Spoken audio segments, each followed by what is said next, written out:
Welcome to Lost Relation Chronicles. I'm Patrick, 46 years old, married to Heather. She's 43, and we live with my stepdaughter, Helen, who's 19. We've been together for just over a decade now. It's funny, you spend all those years thinking you've got a solid thing going, like your marriage is one of the stable ones. You laugh at the same jokes, you make dinner plans without looking at the menu. You share those glances across a room that say, "We get each other." That's what I thought we had. Guess I was wrong. It's always like that with us men, isn't it? We think everything's fine until it's not, until something hits you out of nowhere like a bat to the back of the head. This all started with something stupid. Something really, really stupid. I was cleaning out the garage last month, trying to make some space for the new lawnmower I just picked up. You'd think after living in a house for 8 years, you'd have some sort of system. But no. It's amazing how much junk you can cram into a two-car garage when you're not looking. Boxes everywhere, some labeled most. Not old Christmas lights tangled, like they were breeding a half-deflated air mattress. I vaguely remember hating Helen's old booster seat. An unopened popcorn maker from someone's wedding registry, I think ours anyway. I was kneed in cardboard and dust when I spotted this old beat-up suitcase tucked behind the shelving unit. Heather's, I remembered it from our first move in together. Beige scratched-up leather, one of those vintage types people buy ironically. Now I figured it was full of clothes she didn't wear anymore or stuff she meant to donate years ago and forgot. I wasn't thinking anything of it. I sat on a crate, wiped some sweat off my forehead with the back of my arm, and unzipped it. At first glance it seemed harmless. Just a pile of random things, a couple of keychains, some postcards, miniature snow globes, matchbooks from restaurants, coasters from bars, little knickknacks that people bring back from trips. Souvenirs, some were still wrapped in plastic. I picked up a keychain, shaped like the Eiffel Tower. Paris, I mumbled, turning it over in my hands. I don't remember. Heather going to Paris. I rifled through the rest, a postcard from Lisbon, a magnet. That said, greetings from Vienna, a coaster from a jazz bar in New Orleans, even a napkin pressed and folded neatly from a tapas place in Barcelona. The thing is, Heather travels a lot. She works in pharmaceuticals conference, this training that always jetting off for something. I never questioned it. Why would I? She'd call from the hotel, send a quick text, "Wish you were here," the usual stuff. She'd come home with gifts, sometimes a quirky coffee mug, a pair of socks with flamingos on them. Harmless things, but none of these places were ones she'd ever mentioned. Not once. I remember I stood up, rubbing my jaw, just staring at that open suitcase. Like it might start explaining itself if I looked long enough later that evening while she was in the kitchen pouring herself a glass of wine. I decided to dip a toe in. "Hey, babe," I said casually, leaning on the counter. "You ever been to Paris?" She looked up, brow furrowed just slightly. "Paris?" "No, why?" I shrugged. "Don't know, just came across a keychain while sorting boxes. Thought maybe it was from one of your trips." She took a sip and smiled. "Must be from someone else. I think my sister went years ago. Maybe it was hers that would have made sense. Should have made sense. But the thing is, her sister's more into beaches than Bistro Cancun. Not cathedrals still." I let it slide, but then I asked, "How about Lisbon or Vienna?" That time the smile faltered for a split second, just a flicker, but I saw it. "Patrick," she laughed, "what's with the travel quiz? Are we playing geography trivia now?" I chuckled back, but something inside me was already shifting, something tight and cold. "I was just curious," I said. "You know, since you travel so much for work, figured maybe you'd mentioned it before and I forgot." She waved me off, walked past me with a kiss on the cheek. "You know, most of my trips are all conferences and PowerPoints, nothing glamorous, right?" I muttered PowerPoints in paradise. She didn't laugh at that one. I went back to the garage later that night, looked through the suitcase again. Some of the postcards had messages on them. One was addressed to no one, just a note scribbled in her handwriting. "Best risotto I've ever had. Wish I could bottle this night." It wasn't much, but it wasn't nothing either, and that's when it really got me wondering.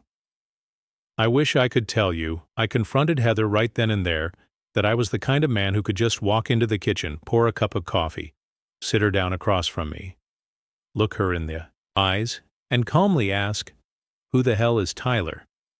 But I didn't. Instead, I did what scared people. I told myself I was just trying to understand that it was probably nothing, that maybe the souvenirs were gifts from coworkers or layovers. She didn't bother mentioning, but deep down I knew my gut had been screaming ever since I opened that damn suitcase. So that night, while Heather was asleep beside me, breathing soft and steady like someone with a clear conscience, I reached for my phone, logged into her email. I know it's wrong, but we've been married 10 years. We know each other's passwords. It wasn't hard, just a few taps, and I was inside. At first, it was what I expected. Work emails, notifications from her travel agency conference, bookings, pharma, newsletters, boring clinical stuff then.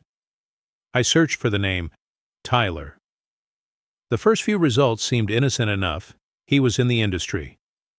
I remembered her mentioning the name a couple of times.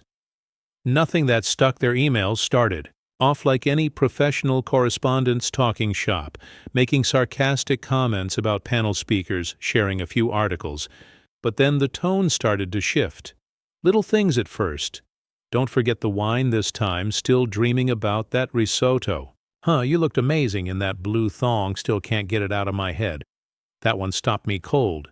I clicked into more messages, feeling like I was spiraling through a tunnel too fast to stop. Too scared to look away. Some were laced with inside jokes I didn't understand, references to restaurants, shared photos from what looked like casual lunches or maybe more, and dates, specific dates. Ones that match with her supposed conferences. I can't wait to see you again next month, same hotel, those. 3 days flew by. Let's not wait so long this time. I just stared at the screen, my thumb frozen mid-scroll. My heart was pounding, but my whole body felt still numb, like I'd stepped outside myself and was watching some poor bastard find out his wife might be cheating. I didn't stop there. I couldn't the next day while Heather was out running errands. I dug into our shared credit card statements. I told myself I was just checking for peace of mind. There were charges from restaurants I didn't. Recognized some pricey places in Orlando. A jazz bar. A rooftop wine lounge. Heather had never once mentioned. Orlando, not for a conference, not for a layover, not for anything. Then came the hotel charges. Some were booked under her name. Others under H. Keller. Her maiden name. The dates matched. Match. The emails matched the lies. I felt sick. I wanted to stop. But something in me kept going. Like if I just found one piece of proof that made it all make sense, I could rewind the damage I even went. So far as to call her office, pretending to be from it, doing a routine internal security check. I know it sounds crazy, but desperation makes you resourceful. I spun some story about verifying employee travel logs after a data breach. The woman on the line, Susan, I think, was reluctant, but I guess I sounded convincing enough. She emailed me Heather's official work travel itinerary. For the past year, I stared at that spreadsheet for what felt like hours, cross-referencing it with the credit card, charges, the email, dates, the hotel bookings. The lies. Turns out half of Heather's work trips over the last 5 years were complete fabrications. No conference, no training, no networking events, just Tyler in Orlando. Damn, they met at a real conference. That much I could piece together from the emails. It was in San Diego 5, maybe 6 years ago. She'd mentioned it at the time. Even sent me a photo of her at the venue with a group of smiling co-workers, all wearing name badges and holding complimentary tote bags. Tyler must have been just outside the frame. Or maybe he took the damn photo. At first it seemed like just one of those industry connections. You meet someone at a mixer, maybe grab a drink, swap a few jokes about the keynote speaker, but it didn't stop there. They kept in touch, texts, emails, phone calls when I thought she was out for a walk or stuck in some panel discussion on new drug protocols, and then eventually it turned into more. She was cheating on me with Tyler, got all those work trips to Chicago, Boston, San Francisco. They weren't all work. Some were lies. Some were entire weekends she carved out just to be with him. She used her job as a perfect cover. Travel was expected normal, even admirable. I never once thought to question it. I was proud of her, for God's sake, proud of how hard she worked, how respected she was in her field. And the worst part, the part that made my hands go numb and my vision blur. When I read it, Helen knew there were texts I found them buried, in Heather's cloud backups, synced by accident, or maybe by carelessness conversations between mother and daughter, Heather coaching Helen on what to say. If I asked questions, reminders like, "Tell Patrick, I called this morning." If he asks, "Remember, I'm supposed to be in Houston, not Atlanta. Thanks for covering, sweetie, I owe you." I sat there staring at the screen, trying to convince myself I was hallucinating, that there was some other explanation, but it was. All right. There in black and white, Helen, who I've helped raise since she was 9, had known for years. She'd been part of the deception complicit. My partner in game night. My +1 to school. Events, my almost daughter, and she'd been helping her. Mom cheat. I remember one afternoon about a year ago. Heather had been gone on another trip and I was making dinner. Helen came into the kitchen, set her phone down and said, "Mom says hi. She's running late but she'll call tonight." I'd smiled, stirring the sauce. I said, "Tell her to bring back those weird cookies I like from the hotel minibar." Helen grinned. "Will do." She looked so relaxed, like it was just another Thursday. Now I wonder was that the night Heather was with Tyler the next week was hell. Pure hell. I couldn't eat, couldn't sleep every time I closed my eyes. I saw Heather's face laughing at a joke. Tyler probably told her I heard her voice calling him babe or Hane or some sickening pet name she'd never once used with me. Every memory was infected, and I had to keep pretending. Pretending everything was fine. Pretending I didn't know. Because I wasn't ready. Not yet. I needed to be sure. I needed to figure out what I wanted to do before I blew everything. Sky high. She was on another work trip that week, Tampa this time. Or so she claimed. I watched her pack her suitcase like she always did. Folded her slacks, neatly tucked in her curling iron, zipped up the sides. She kissed me on the cheek before she left. Wish me luck. She said I managed to smile. "Break a leg at your panel," I said. She laughed. "It's just a networking mixer. But thanks." Seat. I stood there at the door, waving like a goddamn fool as she pulled away in the Uber, and all I could think was, how many of those times, how many airport drop-offs, how many goodbye kisses did she kiss him with the same lips that had just kissed? Me goodbye? That thought had haunted me. It hit like a sucker punch to the chest at random moments, washing dishes, brushing my teeth, driving home from the grocery store. I'd look in the rearview mirror and ask myself, how long have I been a fool? And Helen?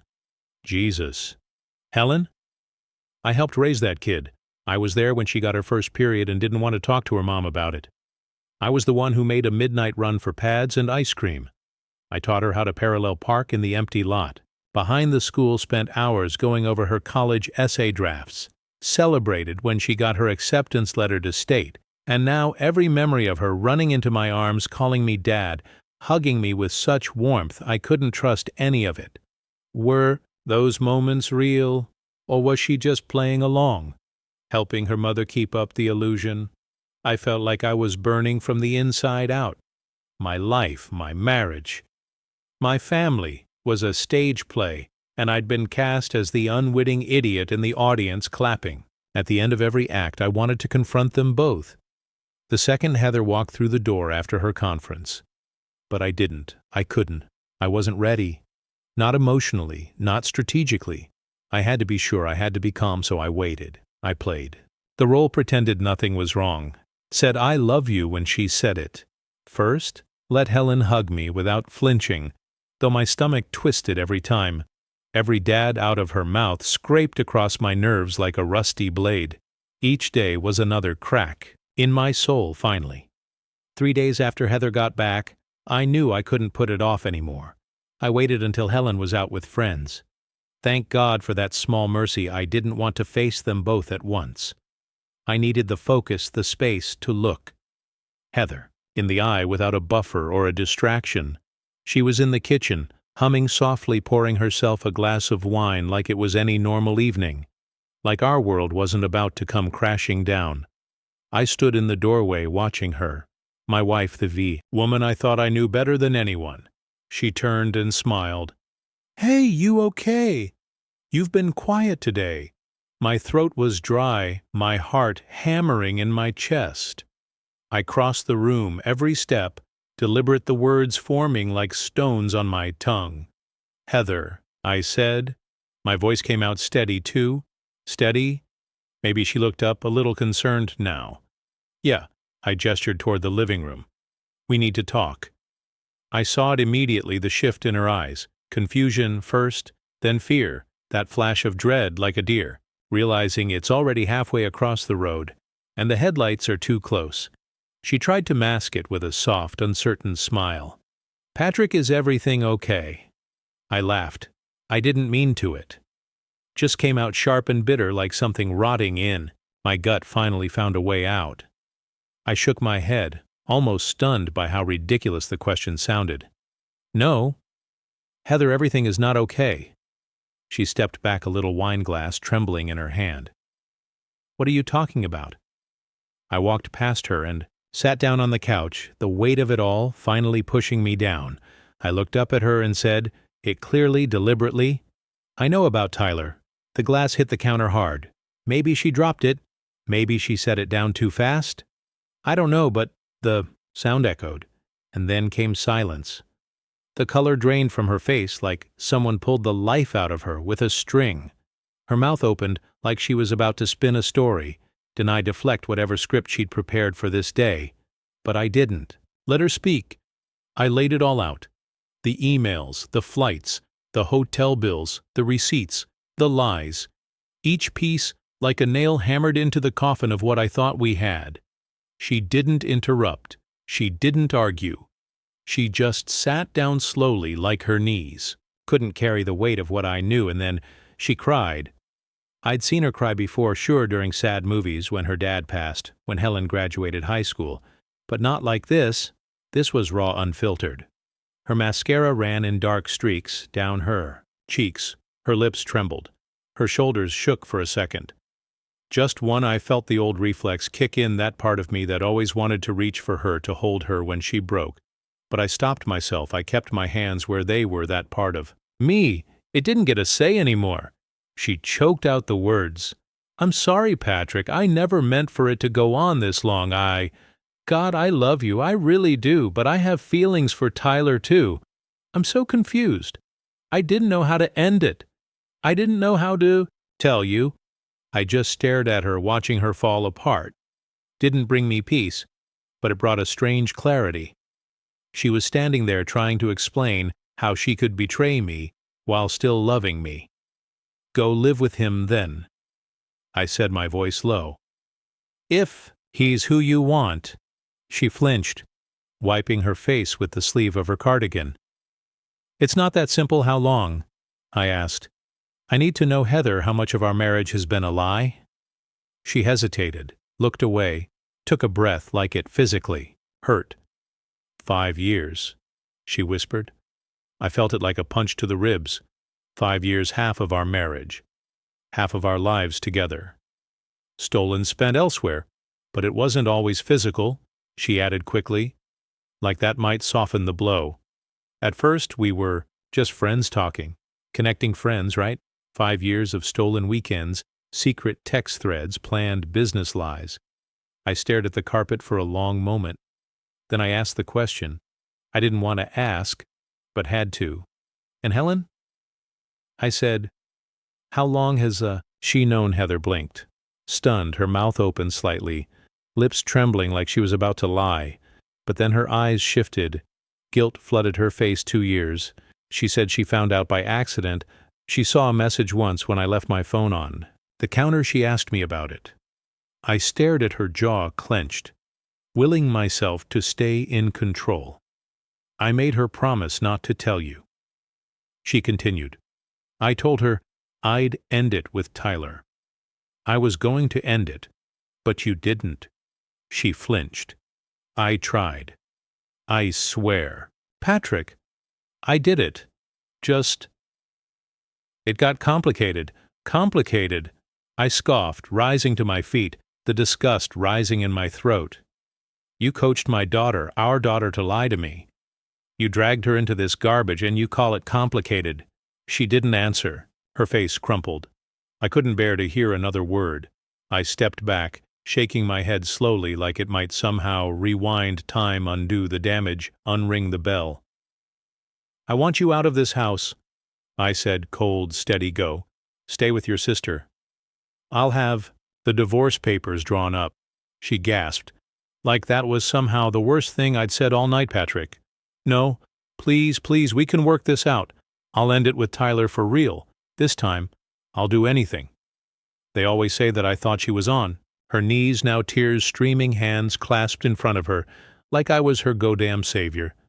Please don't throw away 10 years of marriage, she begged, and I laughed, but there wasn't an ounce of humor in it.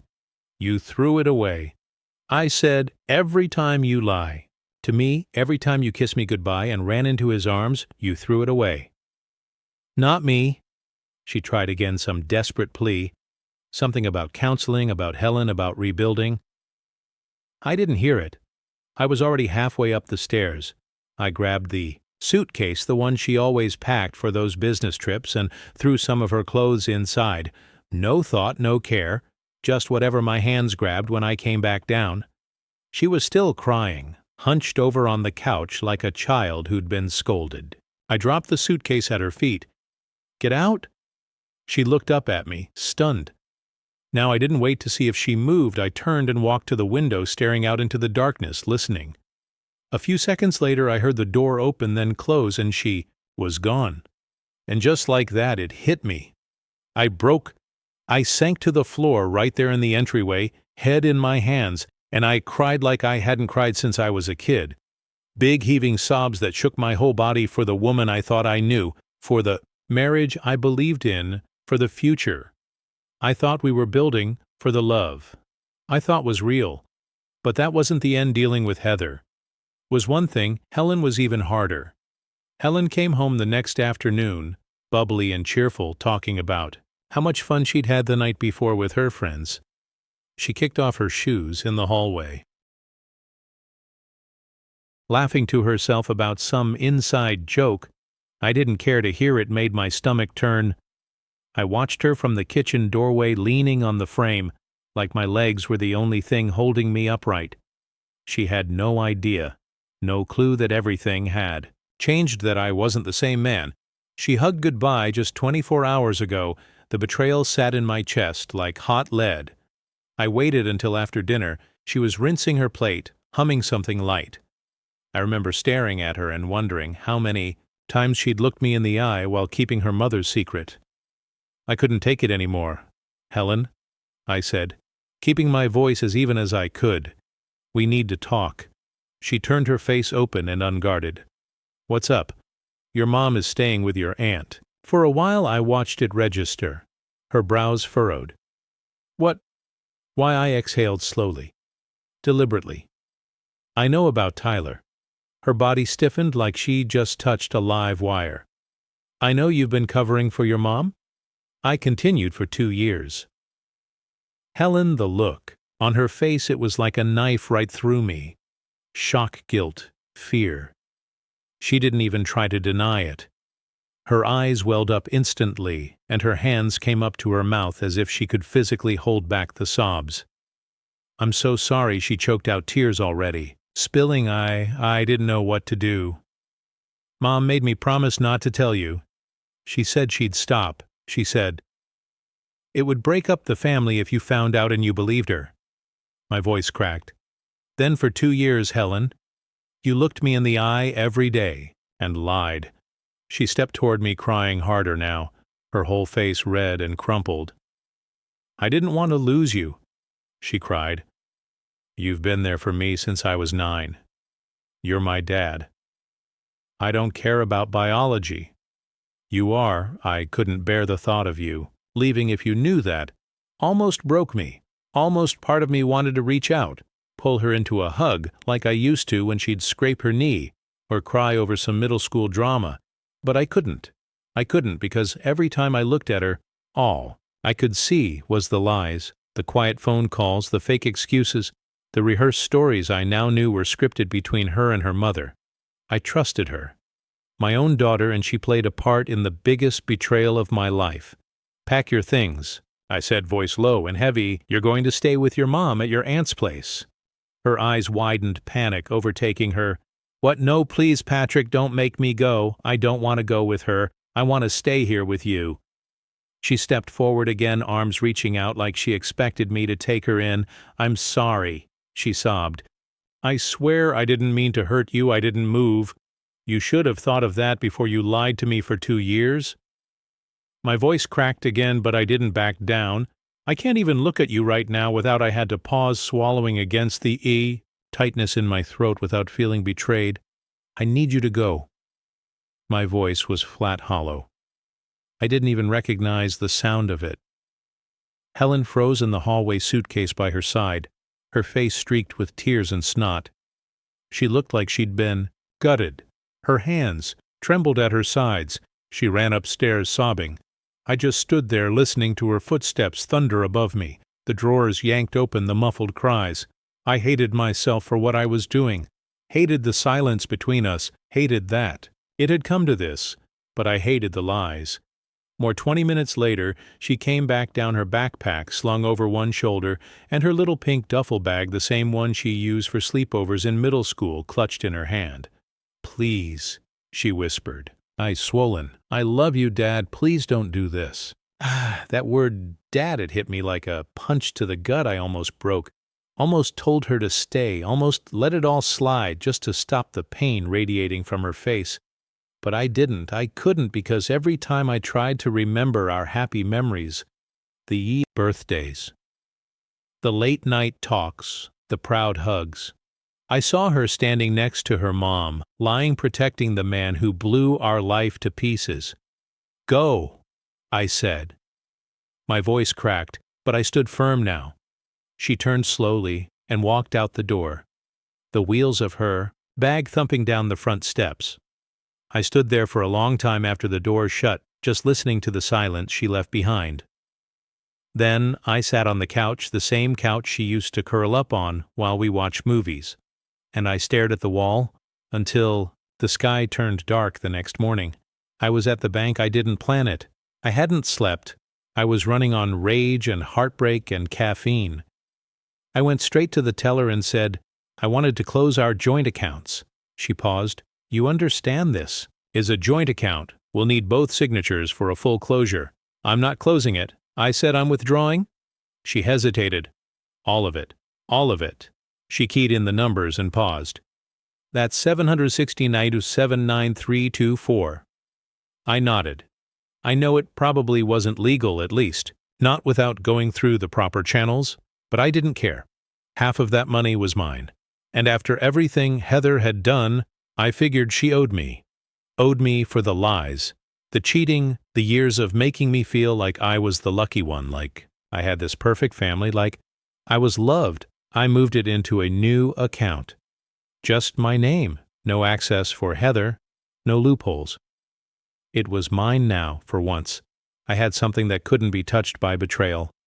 It's been 2 weeks. Heather's family hasn't let up. My phone lights up with texts, calls, voicemails every day. Her sister called me a heartless bastard in a message that lasted 3 full minutes. She told me I was cruel for kicking out Helen, that I was destroying a child just to get back at Heather, as if Helen hadn't known, as if she hadn't helped hide it. I responded by my own message. I called her an ignorant who had a menopause-induced meltdown. I also added that Helen was old enough to know that her mother was cheating, and she did not stop it. In fact, she facilitated it. So shut up and go get some hormone shots.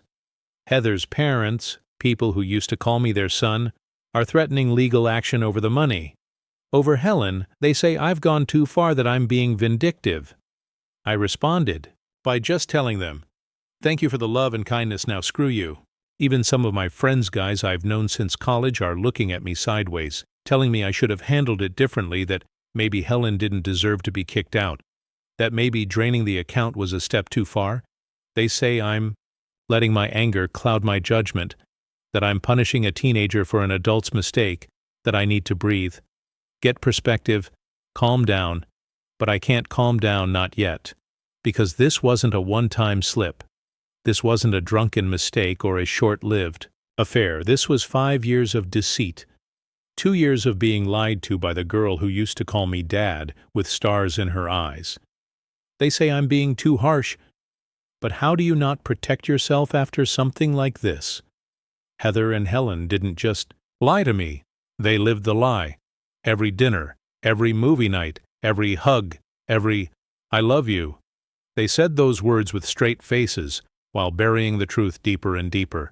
So yeah, maybe I am being cold. Maybe I am being harsh. But you know what? They lied to me so easily for so long, I don't know what to think anymore. Every day feels like a loop. I can't escape questioning my decisions, replaying old memories like I'm hunting for hidden clues.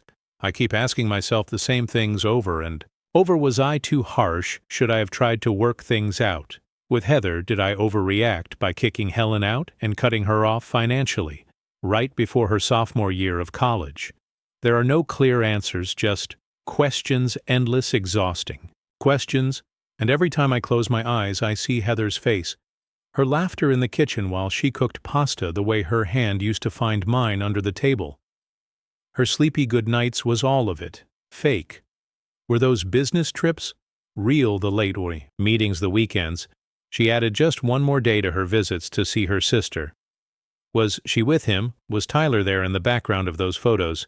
She sent me the beach selfies, the mountain view from the cabin window. Were the souvenirs she brought home actually picked out with me in mind, or were they guilt gifts, little things bought at airport kiosks to throw me off the scent? I remember a small ceramic mug from Santa Fe. It had a horse painted on it. She said she'd thought of me the moment she saw it. I wonder now if she just grabbed the first thing she saw near her gate. And Helen. God. Helen, that's where it hits the hardest.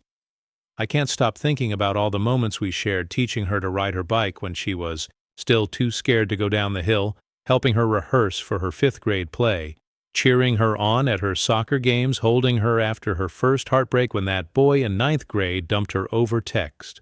I even remember what I said: any guy who makes you feel small isn't worth your time. She'd looked up at me with those tear-filled eyes and nodded like my words could fix the world.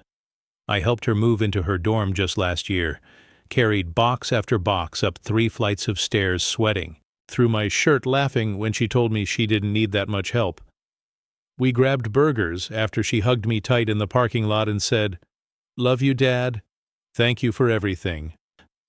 Was she thinking about the lie? Even then, did she feel guilty? Did she love me like a father truly? Or was I just a placeholder, a convenient stand-in to fill the role Tyler couldn't? I've started seeing a therapist. His name's Dr. Fielding. Older, guy-kind eyes, doesn't rush me. He says I'm experiencing trauma, that what I'm feeling is normal. Given the circumstances, betrayal from multiple sources, loss of trust, identity, fracture, all that psych language that actually kind of helps when he breaks it down. He's trying to help me work through the anger, the betrayal, the grief over a life I thought I was building, only to realize it was built on sand. Some days I feel like I'm making progress. I journal. I breathe. I walk. I try to focus on what I can control. But then I see a father and daughter laughing in the grocery store. Or I pass the Mexican place Heather loved. Or I stumble on one of Helen's old soccer medals in the junk drawer. And I'm back there, right back in the hole. The guilt creeps in. The doubt: was I too brutal? Did I overcorrect to make the pain stop? Heather's lawyer has reached out several times now. The messages started civil, asking if we could discuss the joint assets. Then they turn more aggressive, threatening legal action.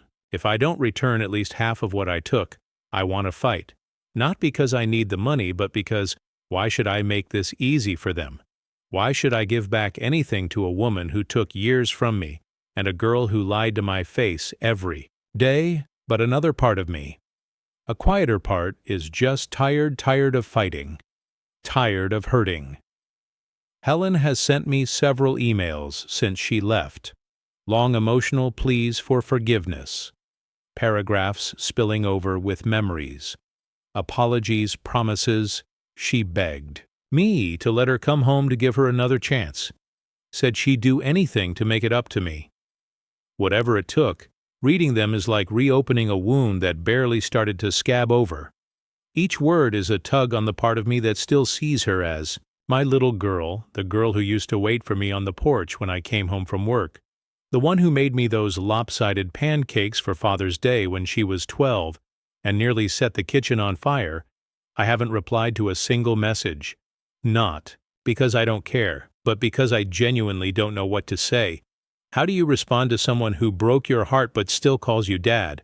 My own family is split down the middle. My parents, they're livid furious on my behalf. You gave that woman everything, my mom said on the phone last week, her voice tight with rage. And that girl, she let you live a lie for 2 years. She may not be your blood, but she owed you the truth. My dad's been quieter, but I know where he stands. You're better off, son, he said. While we were fixing up the garage together last weekend, you put in the time, the love, the effort. They didn't value that. Don't let them drag you down now. But then there's my sister. You're being too harsh, Pat, she said when we met for coffee, especially with Helen. I didn't reply right away, just stared at the steam rising from my cup. She's not your daughter. She continued, not biologically. And she was put in an impossible position by her mom. That part stung, not because it wasn't true, but because it made me feel disposable. Like biology is the only thing that makes someone family. That's what makes this worse. I finally said, I chose to love Helen. I didn't have to. I wasn't some guy passing through her life. I was there for everything. I became her father because I wanted to, and she chose to lie to me.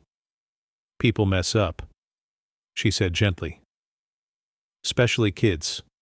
She was scared you're the only real father she's ever known, Pat. You don't think that scared the hell out of her losing? I looked down at the table. She reached across and put a hand on mine. I'm not saying what she did wasn't wrong, she said.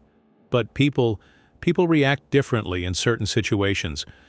I think my sister may have been right to a certain extent. I mean, I can understand the pressure Helen must have felt, the fear of losing a father figure. But understanding isn't the same as forgetting or trusting again. Even if I could find it in me to forgive Helen, how could I ever trust that she wouldn't lie to me again? How would I know that the next time something big came along, she wouldn't fold just as easily under her mom's thumb?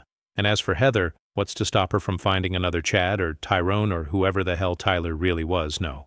I had to fight this. I had to draw the line. I decided to move forward. The first thing I did was hire a lawyer, a sharp one. I filed for divorce under irreconcilable differences. Because let's face it, there was no reconciliation coming. I didn't even want to sit in the same room as Heather, let alone try to patch things up.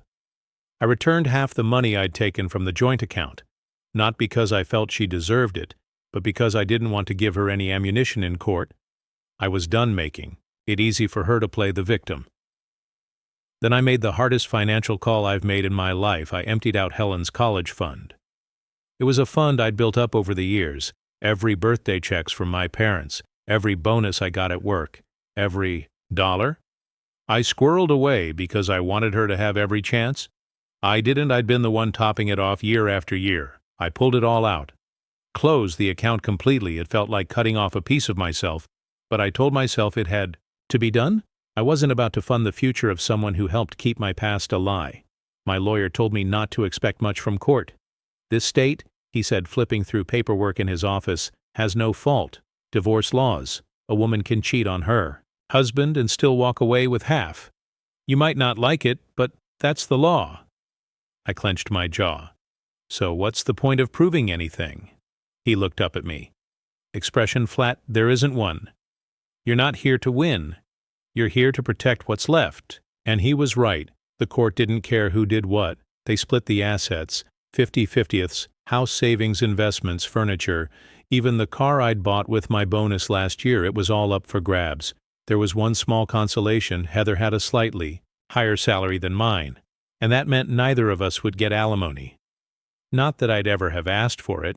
Child support was off the table too, because Helen legally was now an adult. Heather tried to cling to the wreckage like it was still a ship. She pushed for counseling hard.